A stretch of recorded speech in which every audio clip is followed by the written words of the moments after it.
Ktoré mesto nazývaš momentálne svojim domovom? BA City a už 30 rokov, 35. Akými 3 slovami by si opísal Bratislavu? Krásna, atraktívna a tajomná. Je nejaký skrytý klenot v Bratislave, o ktorom málo ľudí vie? Mňa teda baví konkrétne napríklad aj toto miesto, kde sme, lebo ma baví, že z jednej strany je najvyhypenejšia turistická atrakcia, kde všetci turisti chodia, a z druhej strany je takýto Balkánik, garáže stokárske, a myslím si, že niečom to odzrkadľuje aj túto krajinu. Najlepšie kaderníctvo. Najlepšie kaderníctvo je u mňa doma, Žiletkou, už 10 rokov som sa nebol. Aký je tvoj obľúbený hud v Bratislave? Najobľúbenejší hud je aktuálne Staré mesto, kde bývam, poviem takto komerčne, ale vyrastal som na Dlhých Dieloch, čiže to je pre mňa srdiečku stále. Najlepšia vegetariánska reštaurácia?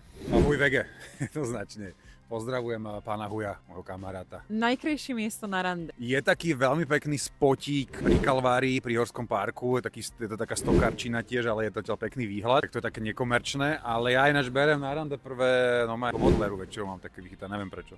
Keby si nebýval v Bratislave, kde inde na Slovensku by si býval? Plazy, poviem to, že Polianky, je to pri Hriňove, kde máme chatu našu a to je úplne krásne, fantastické. Keby som si mal inde vybrať bývať, tak asi Kanárske ostrovy. Najfotogenickejšie miesto na Slovensku? Na Slovensku? No, v Bratislave určite križovatka Klemensová, Gröslingová, kde je taký ten chlpatý dom, teda 2 domy sú tam zarastené. Čo v Bratislave nenájdeš nikde inde na svete? Takú vysokú koncentráciu krásnych žien na meter štvorcový. A čo pre teba znamená domov? Klišé, priatelia, rodina, psík.